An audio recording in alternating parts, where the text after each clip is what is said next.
الشيخ هذا أخذه قالوا تكلم، قال والله ما عندي شيء، وإنكم دوبكم علمتوني قراءة الفاتحة الآن والتحيات. قالوا أنسك ونحمد الله فإن الله بيفتح عليه.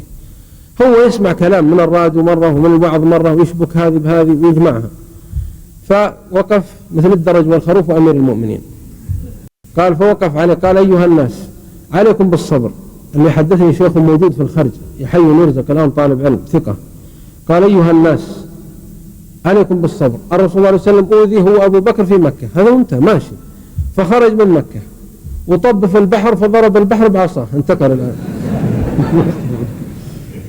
قال ففجر الله له البحر فنجا في البحر. قال واحد من المصلين لا لا لا هذا موسى، دخلت في قصة موسى. قال اسكت وش دراك الآن بيتكلم هو، هذا رواه البخاري وده يثبت الكلام، وإن كانك ما كان مصدق فروح في مكة شوف بخارية خبابيز في مكة أو عمومة أولاد عمومة للبخاري لا يشوفهم، يحسب أن البخاري خباز.